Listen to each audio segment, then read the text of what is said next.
And welcome back to the Spicy Sports Show with Sam Strone and Tom Crane, coming to you live from Portland, Oregon and Lancaster, Pennsylvania. It's about 5:05 on the West Coast, so it's happy hour out here. At least one more hour for happy hour on the West Coast, whereas your friends on the East Coast, Tommy, are enjoying trivia tonight, so that's fun. So, Tommy, you said you were drinking a beer, and again, every time we do a podcast, at least every other podcast, you have a brew, which is phenomenal. So what's the brew this time? The brew is from Springhouse Brewing Company in Lancaster, PA, and it is called the Astounding She Monster, which is a mango IPA. Ooh. Nice. Okay. So, it's refreshing. I can dig it. Yeah, I got a pizza date tomorrow, so I'm really excited to get that in. And, two slices, $2 a slice for really good pizza, and then some good times with a nice lady. So, no complaints from me whatsoever. No, not at all. So, NBA playoffs to talk about. Again, to just keep you up to date here, Wizards-Hawks, game number 2. Washington leads the series 1-0. And again, they're up 40-36, 5:18 left in the second quarter. Again, at 5 p.m. Pacific, 8 p.m. Eastern on TNT, you can catch the Thunder and Rockets live from the Toyota Center in Houston. Houston leads the series 1-0. 2 triple-double machines. Russell Westbrook and James Harden, arguably the top 2 MVP candidates, unless you're talking to Tommy, then he thinks Kawhi Leonard, but that's another topic from last week. And then finally, the Golden State Warriors and the Trailblazers 1-0. Kevin Durant is questionable for tonight, so we still don't know if he's going to play tonight. But Steph Curry and the Warriors are leading 1-0, taking on Damian Lillard and the Blazers. So again, just to cover the playoffs again as a whole, a couple games were on last night as well. So we'll talk about that as soon as it comes up. And it's been interesting so far right now. I mean, Boston, as you see them now, they're down 2-0 in this series. And it's been unfortunate for them. It's going to be interesting for them to bounce back. They must win a game 3. It's been a while since a number 1 seed has been down 1-0. The last time was the Golden State Warriors team back in 2007, 2008 that upset the Dallas Mavericks in the first round. That was a team with Baron Davis.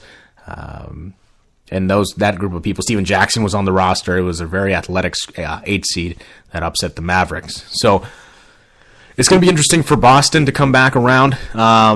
Again, what I wrote is that, again, Chicago's not your typical 8 seed. They were struggling for most of the season. A lot of injuries, a lot of inconsistencies, a lot of in-house issues. But now, Jimmy Butler, Dwayne Wade, they look pretty good. Rajon Rondo is not causing any problems and actually being the player that Chicago expected him to be, being signed over from Dallas in the offseason. Right now, they're down. The Bulls are up 2-0. Is it at all possible, Tommy, for the Celtics to get back in this series as a 1 seed? It's going to have to come down to Isaiah Thomas, I feel, because he is the fourth quarter master. Other than that, I'm actually surprised that the Celtics have not won a game at home court. The Bulls just being who they are, just flowing through it. They have key components on their team that have been to the playoffs. Dwayne Wade, Rajon Rondo. Those two are the leaders of the Chicago Bulls right now. Jimmy Butler's been there maybe a couple times, but not as often.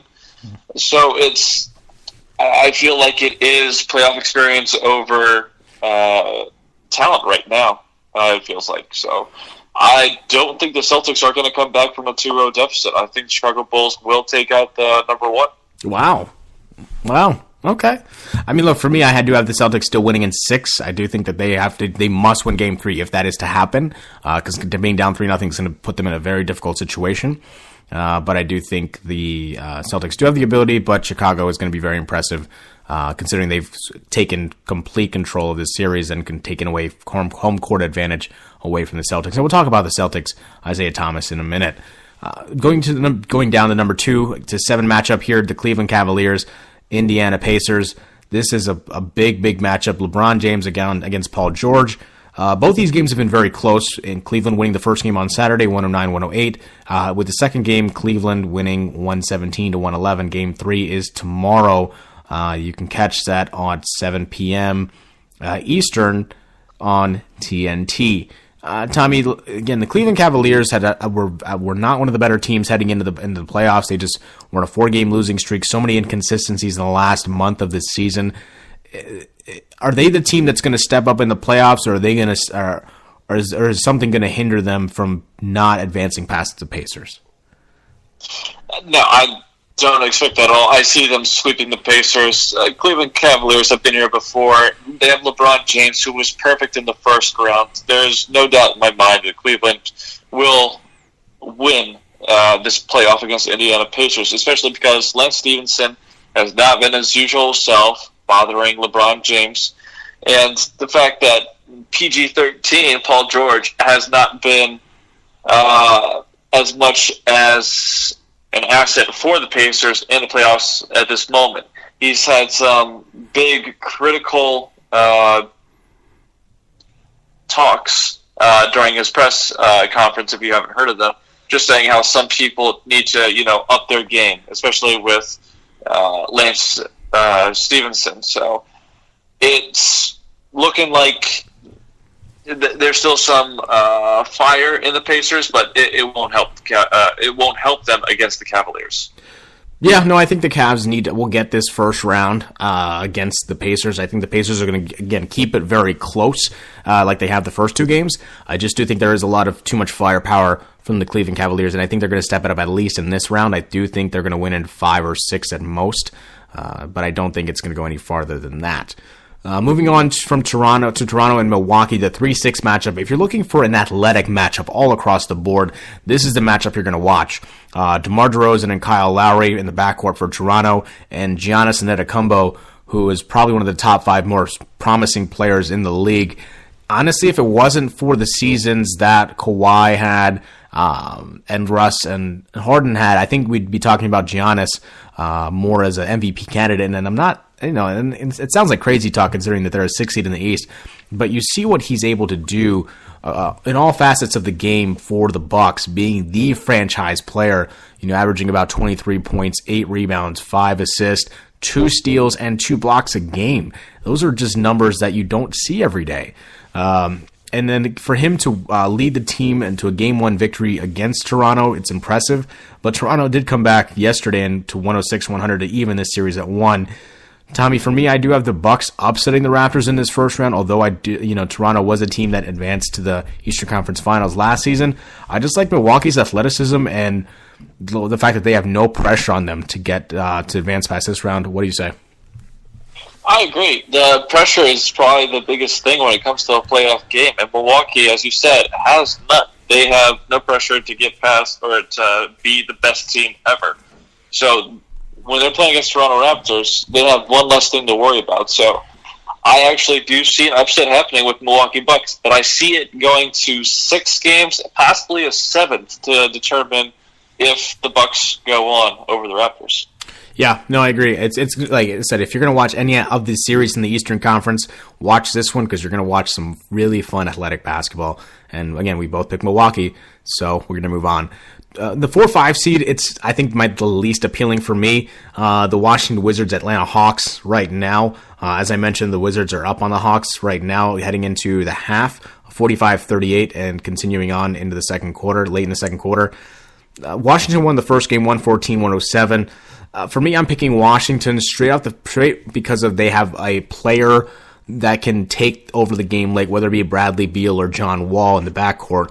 For Atlanta, I'm not that confident in anyone in the backcourt just yet. I think Dennis Schroeder will be better as the season continues, or as his career continues. But I don't think that right now in this series, Atlanta, even with Dwight Howard and against Marcin Gortat, which will be a fun matchup to watch inside, I just don't see Atlanta having that one guy that can take over the game for them to move past Washington. What about you? I agree. Gortat's the man, especially in D.C., and John Wall himself. Them defeating the Atlanta Hawks in 4 games, I feel is definitely a possibility, and they'll have a nice couple of days to rest. So this matchup, as you said, not appealing, so don't really worry about it. It's going to be the Wizards, no doubt about it. Yeah, Wizards 4, maybe 5 if you're pushing it at this point.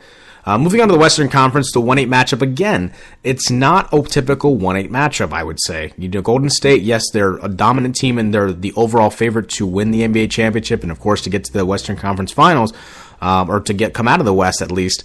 But they're playing a Portland Trailblazers team that very much mimics their style of play. Whether it's, again, from the backcourt with Damian Lillard and CJ McCollum, they finally have a big that's athletic inside and Yusuf Nurkic.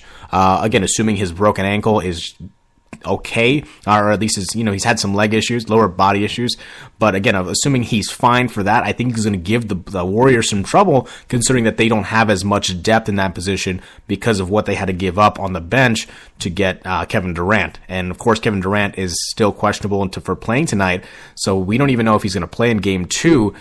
Tommy, does that even matter if the Warriors are going to defeat the Blazers in this series? I don't think it will, especially because Golden State Warriors has enough assets to actually defeat anybody.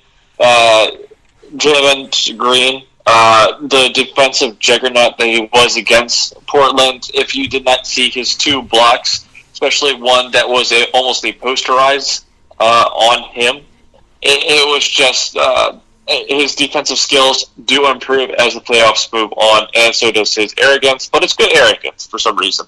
I don't know why, but Golden State Warriors should have no problem over the Portland Trailblazers, especially with the threes that rain from Steph Curry and Klay Thompson when they're on fire. So I don't see this as much of a matchup at all. I did watch the first game, and the Warriors do look like they're in championship form, so I have no doubts that they will not pass on.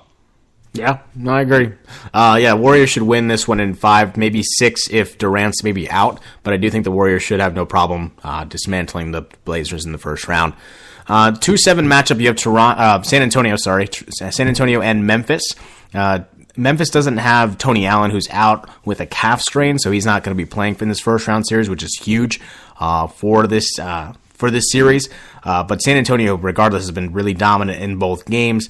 Yes, there's been some questionable refereeing in the second game, which led to a fine to their coach of $30,000. But the players are paying for it. The news story just came out within the last hour, which is cool to see that the players are standing up for their coach and allowing again support from both ends. But I think overall, San Antonio is the favorite to crash course with Golden State in the Western Conference Finals. And based off the first 2 games, I don't see why they shouldn't sweep this series, if not go 5 games max San Antonio. Tommy, what say you? San Antonio Spurs should win this against the Memphis Grizzlies. But as you said with the referee part, I actually do agree with what the coach was saying. He was very passionate about his speech. It probably will be one of those speeches that will go down just like playoffs. We're not talking about playoff speech. This is basically a person who is saying what everybody else has been saying for the longest time. It does still feel like that there's still some corruption in the NBA, especially with the 3 refs and not too many other people helping out, deciding what a foul is or going back to replay during certain situations. I still feel like the refs do have control of the game. That's my opinion. I know some other people think that it's not, so I'm just putting that out there. Other than that, San Antonio Spurs with who they have on their roster, especially with Kawhi Leonard, the soon-to-be MVP. Saying that right now, I see them having no trouble at all as well. Yeah. No, I think the Spurs are